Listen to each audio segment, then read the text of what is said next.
ಇತ್ತೀಚಿನ ದಿನಗಳಲ್ಲಿ ಜನರಲ್ಲಿ ಮಾನವೀಯತೆ ಅನ್ನೋದೇ ಸತ್ತು ಹೋಗಿದೆ. ರಸ್ತೆಯಲ್ಲಿ ಅಪಘಾತವಾಗಿ ರಕ್ತ ಸುರಿತಾ ಇದ್ರೂ ಕೂಡ ಮೊಬೈಲ್ ಹಿಡಿದು ವಿಡಿಯೋ ಮಾಡ್ತಾರೆ ವಿನಃ ಯಾರೂ ಸಹಾಯಕ್ಕೆ ಮುಂದಾಗಲ್ಲ. ಆದ್ರೆ ಇಲ್ಲೊಂದು ಜಿಲ್ಲೆಯಲ್ಲಿ ಯುವಕರ ತಂಡ ನಿಜಕ್ಕೂ ಮೆಚ್ಚುವಂತಹ ಕೆಲಸ ಮಾಡ್ತಾ ಇದೆ.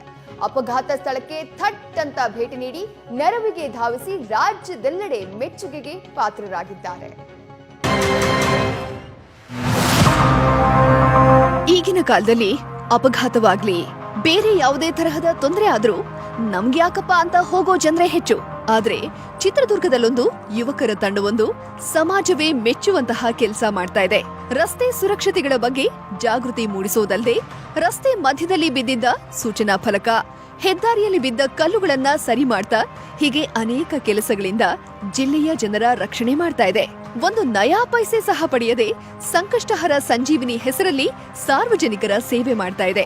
ಈ ತಂಡದ ಹೃದಯವಂತಿಕೆಗೆ ಸ್ಯಾಂಡಲ್ವುಡ್ ಸೆಲೆಬ್ರಿಟಿಗಳು ಶಹಬಾಸ್ ಎಂದಿದ್ದಾರೆ.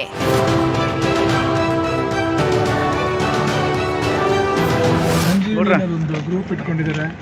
ಸೊ ಅಲ್ಲಿ ಸಾಕಷ್ಟು ವಿದ್ಯಾರ್ಥಿಗಳೆಲ್ಲ ಸೇರಿ ಅಕ್ಕಪಕ್ಕ ಊರುಗಳಲ್ಲಿ ಎಲ್ಲಾದರೂ ಆಕ್ಸಿಡೆಂಟ್ ಆದರೆ ಅವ್ರನ್ನೆಲ್ಲ ಕರ್ಕೊಂಡೋಗಿ ಹಾಸ್ಪಿಟಲ್ ಅಡ್ಮಿಟ್ ಮಾಡೋದು, ಆ ಥರ ಒಳ್ಳೊಳ್ಳೆ ಕೆಲಸಗಳು ಮಾಡ್ತಾರೆ. ಸೊ ಆಲ್ಮೋಸ್ಟ್ ಒಳ್ಳೆಯದಾಗಿ ಚಿತ್ರದುರ್ಗ ಸಂಜೀವಿನಿ ಮುಖಾಂತರ ಮಾಡ್ತಾ ಇರೋ ಕೆಲಸದ ಬಗ್ಗೆ ನಾನು ಕೇಳಿದೆ.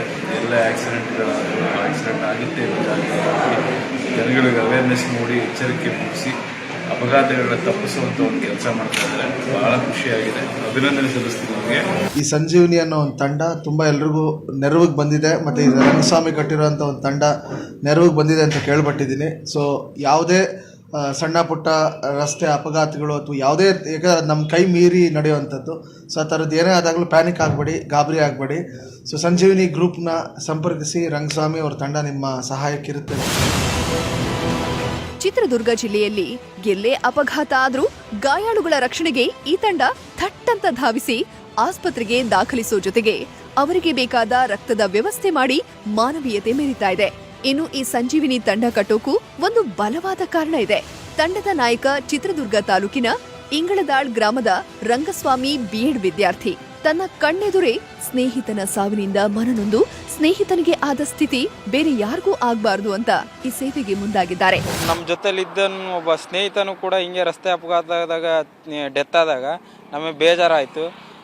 ಇದು ಏನಂದರೆ ಮುಂದೆ ನಾವೇನಾದರೂ ಇದಕ್ಕೊಂದು ಪರಿಹಾರ ಮಾಡಬೇಕಲ್ಲ ಅಂತ ಹೇಳ್ಬಿಟ್ಟು ನಾನು ಏನು ಮಾಡಿದೆ,